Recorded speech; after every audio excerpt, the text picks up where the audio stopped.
సత్య సాక్షి అనుదిన మన్నా ద్వారా మీ అందరికీ శుభోదయం. ఈ ఉదయకాల సమయంలో దేవుని యొక్క సన్నిధిలో ఎలాంటి ప్రార్థన మాకు తెలియజేయండి. మీ కొరకు మేము ప్రార్థన చేస్తాం.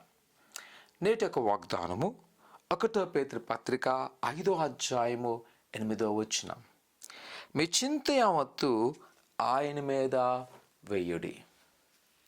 ప్రియకుమార కుమార్తె, ఈ ఉదయకాల సమయంలో ఒక సత్యాన్ని మనం తెలుసుకోవాలి. ఏంటి అంట, చాలామంది మనకు మనమే వేదన పడుతూ ఉంటాము, ఒత్తిడి గురి కలుగుతూ ఉంటాము, ఎంతో భారం పడిపోతుంటాం. నాకెవరు సాయం చేయట్లేదు, నన్ను ఎవరు చేయట్లేదు, అది చేయట్లేదు అని చెప్పి చాలా మనము ఇంకా మనకు మనమే దుఃఖపడుతుంటాం.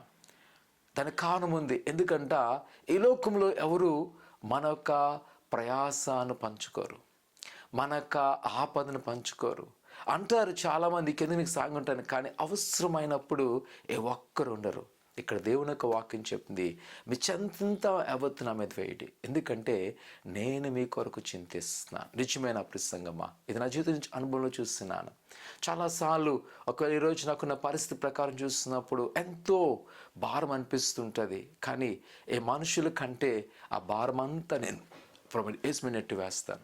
ఈరోజు నా భారం అంతా ప్రభుని యేసు మీద నెట్టివేస్తాను కాబట్టి నేను ఈరోజు ఆనందంగా ఉండగలుగుతున్నాను. నా ముఖం ఎప్పుడు కూడా పీకిపోయి ఉండదు. లేకపోతే అయ్యో నా మీద చాలా భారం ఉంది, నేను చాలా ఒత్తిడి కలిగిన అనిపించదు.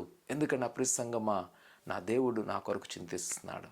నేను చేసేదల్లా ఒకటే, ప్రభువా ఈ కొన్నిసార్లు నేను ప్రార్థన చేస్తున్నాను, ఇక ప్రభా నిజంగా నేను నమ్మకంగా ఉంటాను, నువ్వు చెప్పిన పని, ఆయన అప్పగించిన పరిచర్యను నమ్మకంగా చేస్తుంటాను. ఆయన నాకు ఏదైతే బాధ్యత ఇచ్చినాడో దాంట్లో పరుగులు తీస్తుంటాను. అంతేగాని అమ్మో నాకు ఈరోజు ఈ వ్యాధి ఉంది, అయ్యో నాకు సరిగ్గా కనబడట్లేదు, లేదా నేను సరిగ్గా ఆలోచించట్లేదు అని చెప్పి నేను ఆగిపోయిన ప్రసంగమా.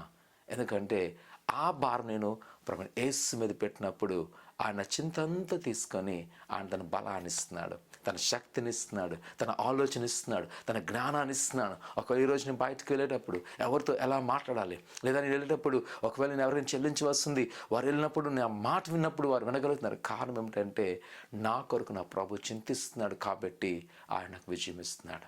ఈరోజు నా ప్రసంగమా, నీలో నా ఒత్తిడి తీసివేసే, నీ భారాను ప్రభువుకు అప్పగించు, ఆయన మీద నెట్టివేసే ఆయనకి సహాయం చేయబోతున్నాడు. ప్రార్థన చేసుకుందాం. పరిశుద్ధుడా ఘనమైన దేవానికి కొన్నాళ్ళు, నీ బిడ్డల వారిని జ్ఞాపకం చేసుకోండి, నీ దీవెనాశ నింపండి, వారికి నా కదులు తీసివేయండి, వారికి నా ఆటంకాలు తొలగించండి. నీ కృపాక్షములతో నింపబడుతున్న దేవానికి కొన్నాళ్ళు ఆయన నీలో బలం పొందుటకు నడిపించండి.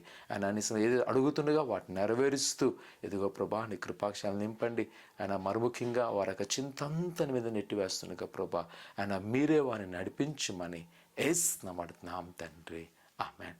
ప్రభువు అడుగుతున్నాడు, ఆయన మీ భారాన్ని అప్పగించండి, ఆయనకి సహాయం చేయను కాక, ఆమెన్.